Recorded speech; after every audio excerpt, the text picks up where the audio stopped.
নমস্কার বন্ধুরা, আপনাদের সবাইকে আমাদের প্রিয় চ্যানেল অমৃত কথাতে জানাই স্বাগত।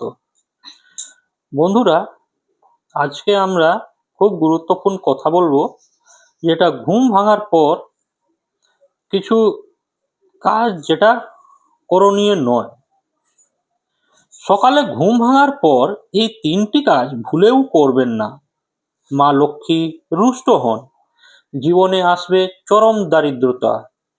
বন্ধুরা, আপনার দিন শুরু করার একটি ভুলের কারণে গত কয়েক মাস ধরে আপনার ঘরে আর্থিক কষ্ট ও অশান্তি লেগেই আছে। আপনি সকালে ঘুম থেকে উঠে এমন 3টি ভুল করে চলেছেন যা আপনার বাড়ির সুখ শান্তি ও লক্ষ্মীকে রুষ্ট করে দিয়েছে। আজকের ভিডিওতে আমি সরাসরি বাস্তুশাস্ত্রের একটি গোপন নিয়ম বলবো, যা কাল সকাল থেকে বন্ধ করলেই আপনার হাতে আসা টাকা টিকে যাবে এবং জীবনের দারিদ্রতা দূর হবে। চলুন শুরু করা যাক। বন্ধুরা, সকালের সময়টিকে বলা হয় ব্রহ্ম মুহূর্ত, যখন প্রকৃতির শক্তি আপনার মন ও ভাগ্যের উপর সরাসরি প্রভাব ফেলে। ঠিক এই সময়ে ছোট কিছু ভুল আমাদের জীবনে আর্থিক ক্ষতি, মানসিক অস্থিরতা, পারিবারিক ঝামেলা ডেকে আনে। আজ আমি যে 3টি ভুলের কথা বলবো, সেগুলো বাস্তুশাস্ত্রে দৈনিক নিষেধ নামে পরিচিত। সবার প্রথমে যে বিষয়ের কথা বলবো তা হলো ঘুম ভাঙার সঙ্গে সঙ্গে মোবাইল দেখা। অনেকেই চোখ খুলেই সোজা মোবাইলের নোটিফিকেশন, সোশ্যাল মিডিয়া, মেসেজ দেখতে শুরু করেন। বাস্তবতে ঘুম ভাঙার পর প্রথম 5 মিনিটে আপনার মস্তিষ্ক খুব সংবেদনশীল অবস্থায় থাকে। এই সময় নেগেটিভ খবর দেখা বা স্ক্রল করা আপনার দিনের শক্তিকে দুর্বল করে দেয়। এর প্রভাব হয় মারাত্মক। এর ফলে মনোযোগ কমে যায়, সারাদিন অস্থিরতা থাকে, কর্মফল কমে, অর্থভাগ দুর্বল হয়। তাই ঘুম ভাঙার পর অন্তত 15 মিনিট মোবাইল থেকে দূরে থাকুন।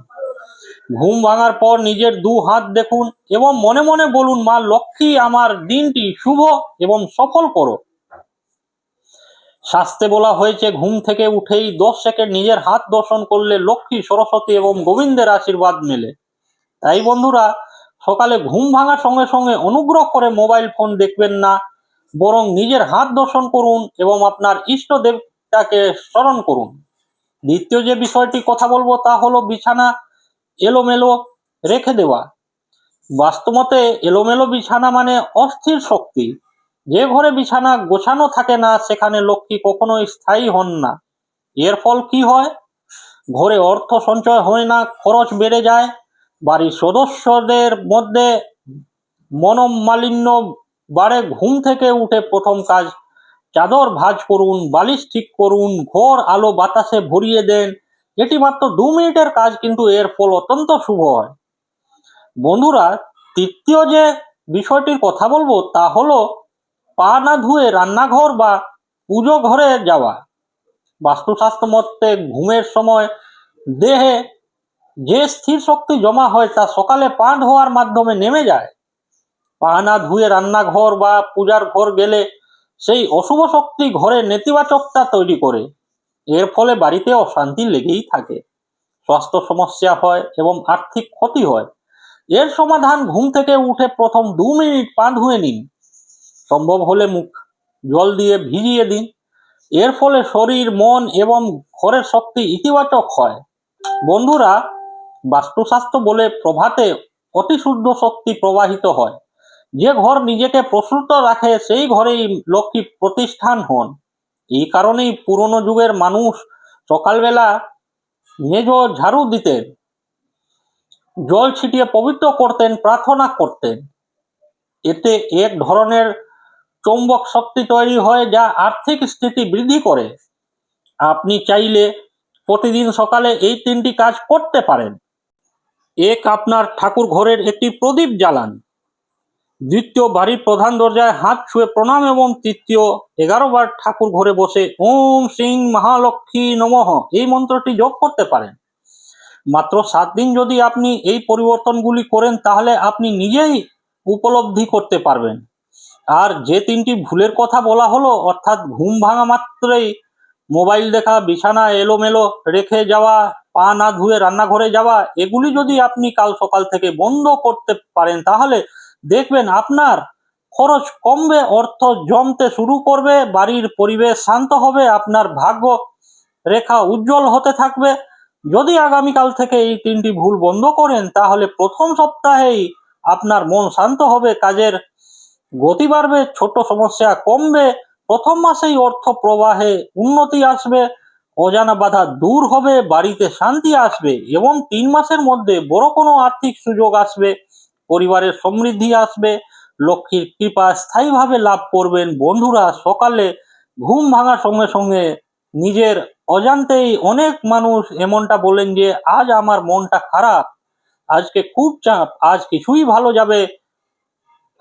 বাস্তু ও মনোবিজ্ঞানের মতে ঘুম থেকে উঠার 5 মিনিট আমাদের অন্তর্জগৎ সব থেকে বেশি স্পর্শকাতর থাকে। আপনি যে ভাবনা বা যে শব্দ উচ্চারণ করেন সেটি পুরো দিনের শক্তি তৈরি করে। এর ফলে অর্থ আটকে যায়, কাজে বাধা আসে, আয় কমে যায় আর মন অস্থির থেকে অশান্তি বাড়ে। তাই ঘুম ভাঙার মুহূর্তে কখনোই কোনো নেগেটিভ শব্দ বলবেন না। মোবাইল ফোন দেখা যেমন বন্ধ করবেন, ঠিক পাশাপাশি ঘুম ভাঙার মুহূর্তে একটি মনে মনে বাক্য বলুন, আজ আমার জীবনে শুভ শক্তির আগমন হবে। বন্ধুরা, সকালে ঘুম ভাঙার পর যদি শুধু এইটুকু করতে পারেন তাহলে দেখবেন আপনার জীবনটাই শুধু বদলে যাবে, যেমনটা বদলে গেছে মেঘা। একটি বাস্তব ঘটনা বলছে, একজন সাধারণ গৃহবধূ যার নাম মেঘা, স্বামী চাকরি করেন, 2 বাচ্চা, সংসারে মোটামুটি চলে, কিন্তু গত 1 বছর ধরে তাদের ঘরে একটা পর একটা সমস্যা। স্বামীর পদোন্নতি আটকে আছে, টাকার অস্থায়ী অভাব হচ্ছে, বাড়িতে মানসিক অশান্তি, যাই টাকা আসে কোথায় যেন হারিয়ে যায়। মেঘার মনে হচ্ছিল আমি কি ভুল করছি। একদিন সে তার এক বড়দের কাছে জানতে চায়, মা, আমাদের ঘরে এমন দুর্ভাগ্য কেন? ওই বড় মা তাকে শুধুমাত্র এইটুকু বলেছিলেন, তুই সকালে কি কি করিস সেগুলি একদিন আমাকে বল। মেঘা তার পুরো রুটিন বলল, ঘুম ভাঙা মাত্রই মোবাইল দেখা, ঘর গোছানো পরে করব এমন ভাব, পাঁচ ধোয়া ছাড়াই রান্নাঘরে ঢোকা, মন অস্থির, চিন্তা ভয় দিয়ে দিন শুরু। বড় মা তাকে বললেন, এটাই তো সমস্যা, সকাল হলো শক্তির প্রবেশদ্বার, যে মুহূর্তে সূর্য উঠে ভাগ্যের দরজা খুলে, আর সে সময় যদি ভুল করে মা লক্ষ্মী দূরে সরে যায়। মেঘা সেই দিন থেকে সিদ্ধান্ত নিয়েছিল ঘুম ভাঙার পর 10 সেকেন্ড নিজের হাত দেখবে, প্রথম 15 মিনিট কোনো মোবাইল ফোন নয়, বিছানা গুছিয়ে রাখবে, রান্নাঘরে যাওয়ার আগে পা ধোবে, মা লক্ষ্মীর কাছে 1 মিনিট মন শান্ত করে প্রার্থনা করবে। এখন মজার বিষয়, 1 সপ্তাহের মধ্যে বাড়ির অস্থিরতা কমে গেল, স্বামীর কাজে প্রশংসা বাড়লো, 1 মাসের মধ্যে প্রয়োজনীয় খরচ বন্ধ হলো, অল্প টাকা হলেও সঞ্চয় শুরু হলো, 3 মাসের মাথায় স্বামীর পদোন্নতি, বাচ্চাদের পড়াশোনায় উন্নতি এবং বাড়িতে শান্তি ফিরে এলো। মেঘা শেষে বলেছিল, আমি শুধু আমার সকাল বদলেছি, তারপর আমার ভাগ্য নিজেরাই বদলে গেছে। এটাই বাস্তুশাস্ত্রের শক্তি, একটা অন্ধবিশ্বাস নয়, শক্তিশালী দিনের সূচনা ভাগ্যকে টেনে আনে আপনার দিকে। তাই বন্ধুরা, আগামীকাল থেকেই এই বিষয়গুলি মেনে চলুন। আজকের এই নিয়মগুলি যদি আপনাকে সাহায্য করে থাকে তাহলে কমেন্ট বক্সে লিখুন, আমি কাল থেকেই শুরু করছি। আশা করি দর্শক বন্ধুরা আজকের এই ভিডিওটি সমৃদ্ধ করেছে। ভালো লাগলে লাইক করবেন, পারলে আপনজনদের উদ্দেশ্যে শেয়ার করবেন। সকলেই ভালো থাকুন, সুস্থ থাকুন, মা লক্ষ্মীর কৃপা আপনাদের উপর বর্ষিত হোক, এই কামনা করে এখানে ভিডিওটি আজকে শেষ করলাম। নমস্কার, ধন্যবাদ, ঈশ্বর আপনার মঙ্গল করুক। জয় মা লক্ষ্মী।